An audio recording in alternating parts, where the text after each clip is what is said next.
Guys, ako pala si Richmond ng Gadget Sidekick and welcome back to my channel. Kung ikaw ay baguhan dito sa channel ko, ano pa inaantay mo? Hit that subscribe button now na!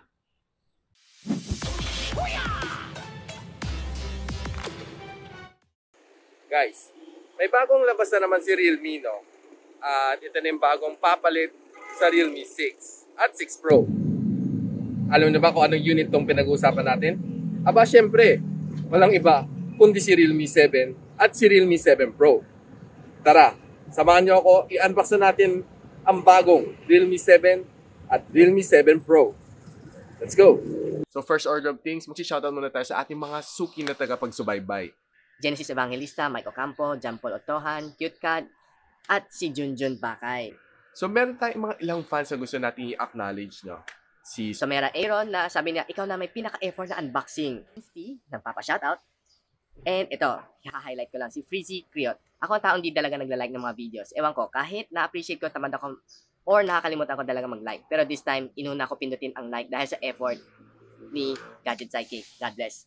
Thanks for that comment. I really appreciate it. Then, of course, meron syempre mga ibang mga criticism na tanggap naman natin, no? Like si Randy Dionisio, Nakakantok, Lodi. then of course si Aleganza Dennis. Medyo boring yung unboxing niya. Ito, babaguhin natin konti at sana magustuhan ninyo.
Guys, pag-uusapan natin ngayon ang dalawa sa pinakabagong membro ng Realme mid-ranger, ang Realme 7 at ang Realme 7 Pro. Ngayon, bakit ko nga sila pinagsama sa isang review? Kasi hindi naman sila ganun kalayo ang difference nila, no?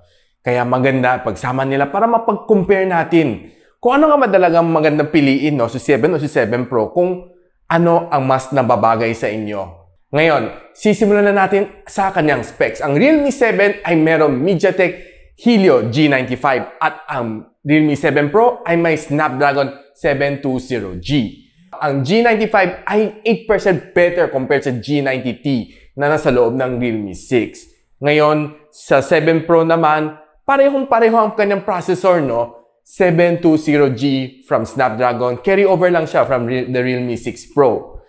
Bakit nga man nila hindi in-improve kahit man lang Snapdragon 732G? Okay na. Pero nag-stick pa rin sila sa 720G. Ewan ko lang kung bakit. Parang walang ka-upgrade sa kanyang processor. Then, ito. Ang Realme 7, meron siyang 6.5 IPS LCD Corning Gorilla Glass 3. At meron pa siyang 90Hz na screen refresh rate. Almost same. Carry over, again, from the Realme 6. Dito, sa Realme 7, meron siyang 6.4 Super AMOLED Corning Gorilla Glass 3 Plus. And, well, walang 90Hz screen refresh rate. Aba? Bakit nga ba? Tinanggal nila dahil nag-upgrade sa Super AMOLED? Sa Realme 6 Pro kasi naka-IPS LCD siya. 6.6 inch, mas malaki. Corning Gorilla Glass 5 pa nung 6 Pro. And guess what? May 90Hz. Ngayon, parang dinowngrade nila. Though, in-upgrade lang niya sa display, Super AMOLED na siya. Pero the rest, lumid ang kanyang screen, nawalang refresh rate, bumaba ang Corning Gorilla Glass rating, ba't nga ba? Then, ang camera nila dito, parehong-pareho ang kaya specs. 64MP main sensor, 8MP ultra-wide sensor, 2MP macro lens, at 2MP depth sensor. Ang pinagkaiba lang nila is 16MP ang kanyang front camera and 32MP ang kanyang front camera. Yun lang pinagkaiba nila. Ito sa Realme 7, parehong-pareho sa Realme 6. Carry over lang talaga. Parang sineros lang siya. Walang binago. Dito naman, sa Realme 7 Pro, aba, nag-downgrade na naman. Ba't ko nasabi? Main sensor ng Realme 6 Pro ay 64MP. Okay, pareho. Pero, meron siyang 12MP na telephoto lens, 8MP na ultra-wide lens, at 2MP na macro lens. Okay. So, may telephoto lens sa 6 Pro. Dito, wala. Nagkaroon lang siya ng depth sensor. Yun lang. Pero, sa front camera, hindi ko alam kung masasabi kong downgrade siya or upgrade. True enough, 32MP ang kanyang front shooter. Pero, nung 6 Pro, dalawa ang front camera niya. Double punch hole. Okay. 16MP na main sensor. At meron siyang 8MP pang supporting. Oh. Minsan sinasabi naman nila, wala naman sa taas ng MP yan eh. Nasa integration ng camera sa UI. Kung gaano ka-enhance ang kanyang camera. Okay. Ngayon, pag-usapan naman natin ang battery. Ang battery ng Realme 7, may 5,000 mAh of battery, 30 watts fast charging kanyang support. Ito, upgrade. From 4,300 mAh ng battery from the Realme 6. So, dalawa lang upgrade. Dalawa lang major upgrade ni Realme 7 from the Realme 6. One is yung processor and two is yung battery. Wala na. Yun lang. Stop na.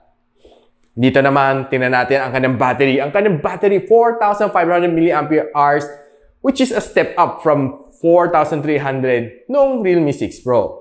And 65 watts ang kanyang fast charging. 30 watts lang nga talaga sa 6 Pro. So, yun, upgrade. Then, sa 6 Pro, side-mounted ang fingerprint scanner. Dito, in-screen na. So, upgrade na din siya. Dito naman, same pa rin. Side-mounted ang kanyang fingerprint scanner. So, ngayon, tapos na tayo sa main specs netong dalawang phone. Ibe-breakdown na natin ngayon. Titingnan na natin ang kanilang mga benchmark right now. So, dito sa Antutu, makikita natin ang kanyang score Si Realme 7 nakatanggap na 300,000 points sa kanyang processor na si G95 from MediaTek. Samantalang ito, si Realme 7 Pro, bakit 288,000 points lang sa loob ng Snapdragon 720G?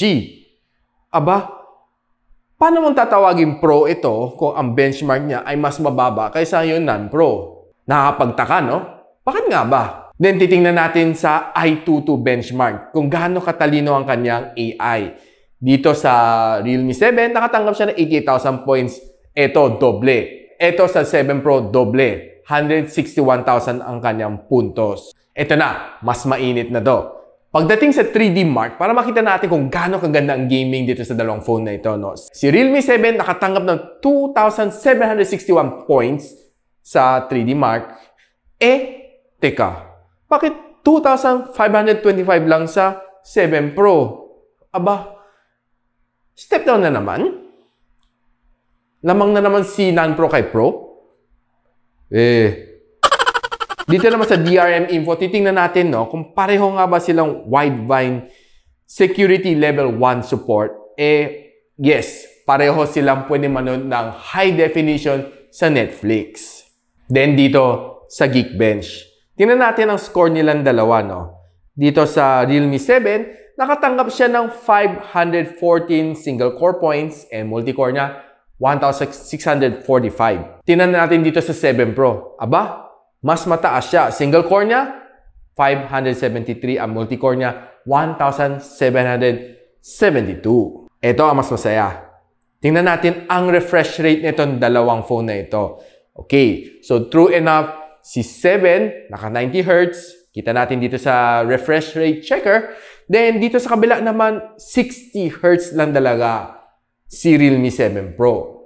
So, another point against the 7 Pro. Pareho ko silang chinarge using the default cable and the default charger. Dito sa 7, naka-achieve tayo ng roughly 33 watts sa ating watt meter. And dito naman sa 7 Pro, naka-achieve tayo ng roughly 63 watts sa ating watt meter. Then, sa charging speed naman. Si 7 na-drain natin until 17%, then chinarge natin up to 100%. Inabot tayo ng saktong isang oras. 60 minutes. Samantala dito, sa 7 Pro, dinrain natin down to 15% and chinarge natin all the way to 100, inabot lang tayo ng 42 minutes. Siyempre, di hamak na mas mabilis dapat, 65 watts.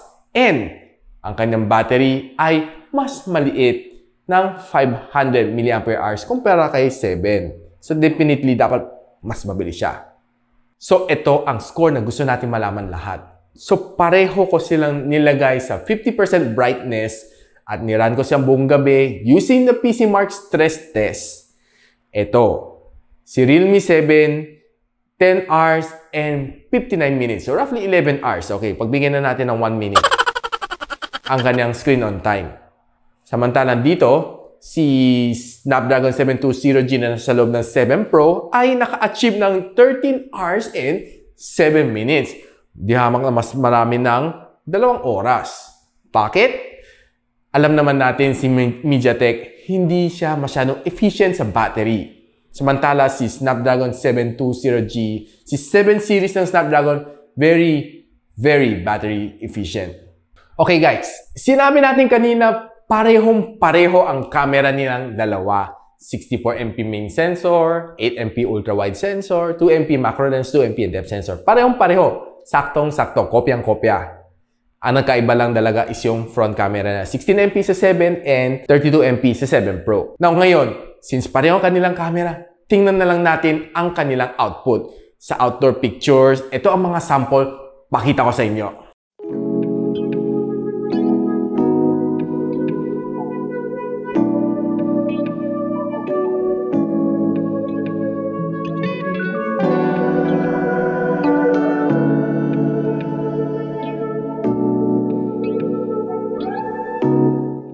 Ngayon, nakita na natin ang picture both sa Realme 7 at sa Realme 7 Pro. Sinabi natin kanina na parehong-pareho kanyang mga camera sensor, 64MP and the rest. Pero, nakita na natin ang output, ang pictures, malayo-malayo. Magkaiba sila. Bakit? Dahil mas premium di hamak si 7 Pro. mas malaki ang binahay ni Realme para ma-unlock yung potential ng camera sensor niya. Plus, yung UI niya, mas magandang integration ng camera. Kaya definitely, mas sharper and mas matingkad ng mga colors. Lalo na sa definition, mas maganda sa Realme 7 Pro. Be it sa harap or sa likod. Makita natin mas wash away, mas puti sa Realme 7. Siyempre, mas budget siya. And of course, sa 7 Pro, talagang in-enhance nila. Pinaganda nila ng husto.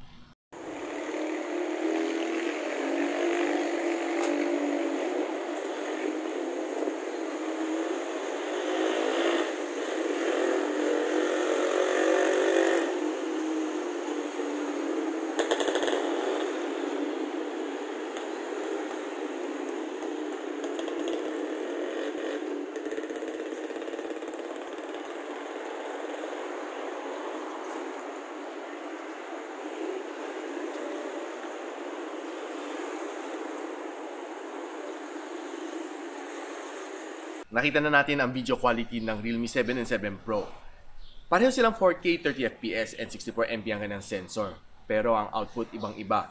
Sa 7 Pro, mas stable siya. Plus yung picture mas sharp siya ng konti. Sa 7, nakita mo ba umuutal-utal yung parang very jerky ang video. Pareho ka naman siyang hawak sa isang phone mount to. Pero nakita natin ibang-iba ang 7 sa 7 Pro pagdating sa video output. Panorin natin ang Game 3 ng Western Conference Finals between the LA Lakers and the Denver Nuggets. Position it, in and out it goes. Gets it back, behind the back, Millsap, fires one through Murray, into the hands of Cash. Fortunate bounce into the hands of Davis. And there's LeBron again, gets a rebound. Now he gets it, and Davis hammers that one home. Into Game 3, and we'll talk about that after we're hosting the trophy. So interesting as you see a nice pass here by James, and McGee finishes with a foul. Jokic, back tapped it, keeps it alive. And there's Jokic. Can't get it to go, gets it going. Just moves McGee off the blocks. That fourth quarter of Game 2 where he scored. So guys, alam ko itong part is the most exciting part, ang gaming. Sa totoo lang guys, sasabihin ko sa inyo, pareho silang gaming chipset. Si G95 at si 720G, okay sila pang gaming. Though sinasabi ko sa inyo, si MediaTek Helio G95 talagang mas pang gaming siya. Kita naman natin sa benchmark, kita naman natin sa 3D Mark kanina, mas okay. Yung nga lang, tingnan natin nga ba sa Mobile Legend kung gaano kalayo ang support ng MediaTek doon sa Mobile Legend. Okay, so ngayon nilalaro na natin ang Mobile Legend dito sa Realme 7. So, sa HFR mode, naka-on siya. Then graphics, naka-high siya. Though hindi ko ma-unlock ang ultra settings kasi hindi siya flagship chipset. Yun lang masasabi ko sa inyo. Pero dito sa gameplay, maganda. Masasabi ko siya, smooth siya, wala namang na-feel na frame drops. Okay, very, very fluid ang kanyang game. At masasabi ko sa inyo, dahil sa 90Hz kanyang screen refresh rate, parang mas suabe, parang tubig na dumadaloy, very, very buttery smooth ang kanyang graphics dito sa Mobile Legends. Okay, dito naman sa 7 Pro. Sa settings ng Mobile Legends, makita natin, no, walang HFR. Hindi ko siya makita. Saan napunta? Pro ba tawag dito? Sa graphics, naka-high ako, no? Pero hindi ko makita ang HFR mode. Hindi ko siya ma-turn on, no?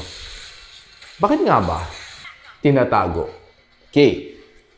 Dito naman sa gameplay ng 7 Pro, no? Masasabi ko, okay naman siya, no? Hindi naman siya resource hog pagdating sa GPU. Okay naman, smooth naman siya, pero parang feel ko mas smooth sa Realme 7. Siguro dahil sa kanyang 90Hz at of course, naka-unlock ka ng HFR mode, definitely, masasabi ko parang mas okay doon sa kabila. Tingin nyo guys. Tingnan naman natin ngayon ang kanyang screen performance. Pag ni-swipe natin left and right dito sa Realme 7, no, feel ko very, very smooth siya. Very smooth, no? Bakit? Dahil sa kanyang 90Hz screen refresh rate na hindi pumapalya. Parang hindi siya sumasabit pag nasuswipe ka ng left and right, up and down. Ang transition, very, very smooth. Samantala, dito naman kay Realme 7 Pro, okay din naman siya, no? Pero dahil sa kanyang 60Hz, parang pag kinompare mo side by side kay Realme 7, makikita mo parang, o nga no, medyo mas sluggish kunti si Realme 7 Pro. Dahil parang iwan siya, parang naiipit siya, ngayon ang feeling mo. Pag pinagtabi mo silang dalawa. Silipin naman natin ngayon ang fingerprint scanner ng Realme 6. Ito, pag ino-on natin, mabilis naman siya, no? Hindi naman siya nadidelay masyado. Kahit may slight second delay siya, okay na, no? Dahil hindi ko naman ina-expect na sobrang bilis mag-unlock sa mga mid-ranger. Samantalang dito sa Realme 7 Pro ang kanyang in-screen fingerprint, aba, very responsive. Ito ang impress ako sa Realme 7 Pro. Very, very responsive ang kanyang in-screen fingerprint. Medyo mga in-screen fingerprint pang mga flagship level na, no? The reason bakit hindi nakapag-in-screen fingerprint sensor dito sa Realme 7 is because IPS LCD pa siya. Ang mga AMOLED lang ang may kayang mag-support ng mga in-screen fingerprint. So guys, tapos na tayo ngayon mag-review netong dalawang bagong mid-ranger ni Realme na si Realme 7 at si Realme 7 Pro. So ano tingin ninyo? Kung meron kayo Realme 6 ngayon sa kamay o Realme 6 Pro, worth it nga ba mag-upgrade dito sa dalawang bago nila? Comment kayo sa comment section below para malaman natin kung talagang okay nga ba siya o hindi. So anong tingin ninyo? Upgrade ba siya o downgrade? Gusto ko kayo pakinggan. And of course, syempre kung meron kayong mga criticism or suggestion, do hit the comment section below. At malay mo, ma-shoutout ko kayo sa aking next video. So, don't forget to hit that like button. And of course, mag-subscribe naman kayo kung nagustuhan itong video na to.